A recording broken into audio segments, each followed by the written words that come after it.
नमस्कार दोस्तों, study centre के यूट्यूब चैनल पर आपका स्वागत है। आज हम लोग गणित के 5 अति महत्वपूर्ण प्रश्न को शॉर्ट ट्रिक से बनाने का प्रयास करेंगे, जो आगामी सभी परीक्षाओं में बहुत ही महत्वपूर्ण और बार बार पूछे जाने वाले प्रश्न हैं। और आगामी सभी परीक्षाओं में प्रश्न दोस्तों इसी तरह का प्रश्न आपके एग्जाम में आएगा। तो मैं उम्मीद करता हूं दोस्तों आप लोग सभी प्रश्नों को बारीकी ढंग से देखेंगे और उसको खुद से भी बनाने का प्रयास करेंगे, जिससे कि अधिक से अधिक प्रश्नों को आप सॉल्व कर सकते हैं। तो हमारा पहला प्रश्न है दोस्तों, 4 आदमी और 6 लड़के किसी काम को 5 दिन में करते हैं, जबकि 6 आदमी और 4 लड़के उसी काम को 4 दिन में करते हैं, तो 8 आदमी और 12 लड़के उसी काम को कितने दिन में करेंगे। तो इस तरह के प्रश्नों को सॉल्व करने के लिए दोस्तों कुछ नहीं करेंगे, ज़्यादा उलझने की ज़रूरत नहीं। मेथड तो बहुत सारे हैं, लेकिन हम इस तरीक़ा से बनाएंगे कि इस तरह के प्रश्न अगर एग्ज़ाम में आए तो बस उसको हम कुछ ही मिनटों में या कुछ ही सेकंड में सॉल्व कर दें। तो उसके लिए शॉर्ट ट्रिक क्या है देखिए। मान लेते हैं 5 आदमी किसी काम को 20 दिन में करता है, ठीक है। 5 आदमी किसी काम को 20 दिन में करता है। तो अगर दोस्तों यहाँ पे हम आदमियों की संख्या अगर बढ़ाते हैं तो काम दिन में जो काम करने की कुल दिन लगेगा वो घट जाएगा। तो देखिए, जैसे 5 आदमी 20 दिन में कर रहा है तो 10 आदमी उस काम को 10 दिन में कर देगा। तो ठीक उसी प्रकार 4 आदमी और 6 लड़के किसी काम को 5 दिन में कर रहे हैं। तो पूछ रहा है कि 8 आदमी और 12 लड़के उस काम को कितने दिन में करेंगे।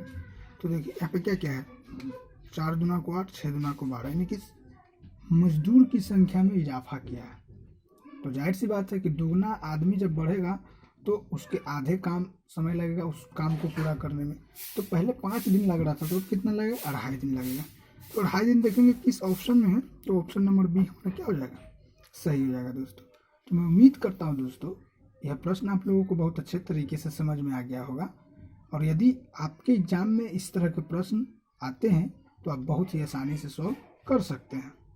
चलिए अगले प्रश्न की ओर चलते हैं दोस्तों। हमारा अगला प्रश्न है, 4 क्रमागत संख्याओं का योग 154 है। चारों संख्याओं में सबसे बड़ी संख्या कौन सी है। तो इस तरह के प्रश्नों को बनाने के लिए हम एक तो x मानकर बना सकते हैं या फिर औसत से बना सकते हैं। लेकिन देखिए कैसे बनाते हैं इसको।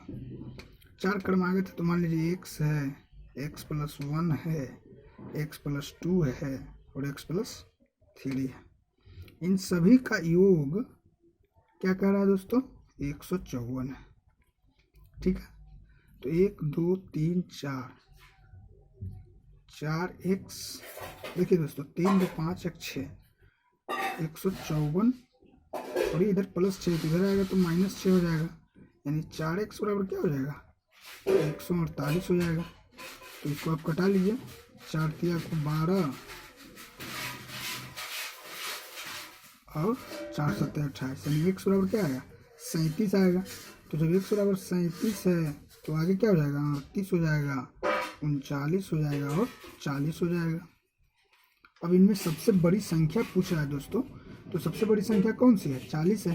तो देखेंगे 40 किस ऑप्शन में हो, तो ऑप्शन नंबर सी हमारा क्या हो जाएगा, सही हो जाएगा दोस्तों। तो मैं उम्मीद करता हूँ दोस्तों यह प्रश्न भी आप लोगों को समझ में आ गया होगा। और यदि इस तरह के प्रश्न आपके एग्जाम में आते हैं तो आप बहुत ही आसानी से सॉल्व कर सकते हैं। एक तो ये हुआ दोस्तों। दूसरा अगर मेथड बनाना चाहते हैं तो 154 है तो इसको 4 से डिवाइड कर दीजिए, तो क्या आएगा, 4 तिया को 12 और 4 8 32, 4 5 20, ये हो जाएगा। तो देखिए ये बीच वाली संख्या है, फिर इधर 2 होगा और इधर 2 होगा। तो ठीक इसके बाद क्या होगा, 39 40, इधर क्या होगा, 38 37। तो इन सब में सबसे बड़ी संख्या कौन है, 40। तो हमारा 40 आंसर आ जाएगा। तो मैं उम्मीद करता हूँ दोस्तों इस प्रश्न को इस तरीक़ा से भी बनाया जा सकता है और आप लोग एग्जाम में जिस मेथड आपको सिंपल लगे उसी से बनाइए। चलिए अगले प्रश्न की ओर चलते हैं। 2 संख्याओं में बड़ी संख्या के दोगुने में 20 घटाने पर दूसरी संख्या प्राप्त होती है। छोटी संख्या की दोगुनी संख्या में से 5 घटाने पर पहली संख्या आती है, तो दोनों संख्याएं क्या है। तो इस तरह के प्रश्नों को बनाने के लिए दोस्तों हम लोग बस एक ही मेथड को फोकस करेंगे और और वो है गो थ्रू ऑप्शन। इधर उधर कुछ करने की ज़रूरत नहीं है, पेन और पेपर भी उठाने की ज़रूरत नहीं है, डायरेक्ट हम लोग इसका सॉल्यूशन करेंगे ऑप्शन से। कैसे करते हैं देखिए, मान लेते हैं ऑप्शन नंबर ए में 20 और 15 है, ठीक है। तो प्रश्न को समझिए क्या कर रहा है, दोनों संख्याओं में बड़ी संख्या, तो बड़ी संख्या 20 है, इसके 2 गुना तो 40 हो जाएगा। अब इसमें 20 घटाने पर कह रहा है कि दूसरी संख्या प्राप्त हो जाती है, तो क्या दूसरी संख्या प्राप्त हुआ? तो नहीं हुआ, तो ये ऑप्शन नंबर ए क्या हो जाएगा? गलत हो जाएगा दोस्तों, ठीक है। अगले ऑप्शन को चेक करते हैं, इसमें 15 और 10 है, तो 15 के 2 गुना 30 होता है। अब उसमें 20 घटाएंगे तो दूसरी संख्या तो हमें प्राप्त हो गया। अब आगे कह रहा है दोस्तों, छोटी संख्या की दुगनी संख्या में, ये 10 आपका छोटी संख्या है, इसके 2 गुना यानी 20 है, और इसमें 5 घटाने पर हमें पहली संख्या प्राप्त होती है, तो सही में प्राप्त हो रही है, तो इसलिए हमारा ऑप्शन नंबर क्या हो जाएगा? ये क्या हो जाएगा? सही हो जाएगा दोस्तों। तो मैं उम्मीद करता हूँ दोस्तों, अगर इस तरह के प्रश्न आपके एग्जाम में आते हैं तो आप बहुत ही आसानी से सॉल्व कर सकते हैं, और इस तरह को प्रश्नों को बनाने में ज़्यादा समय नहीं लगेगा। गो थ्रू ऑप्शन आँख बंद करके भी आप इसका सॉल्यूशन कर सकते हैं। चलिए, अगर दोस्तों प्रश्न समझ में आ रहे हैं और वीडियो अच्छी लग रही है तो चैनल को ज़रूर सब्सक्राइब कीजिए और नोटिफिकेशन बेल को ज़रूर दबाएं, ताकि वीडियोज अपलोड होते ही उसका लिंक सबसे पहले आप तक पहुंचे। चलिए नेक्स्ट प्रश्न की ओर चलते हैं दोस्तों। हमारा अगला प्रश्न है, यदि 94 + 16 = 42 तथा 89 + 23 = 78 हो तो 30 + 45 बराबर क्या हो? दोस्तों यह रीजनिंग का प्रश्न है और इसको हम लोग रीजनिंग से ही बनाएंगे। कैसे बनाते हैं देखिए, 9 4 13 होता है। चलिए दोस्तों,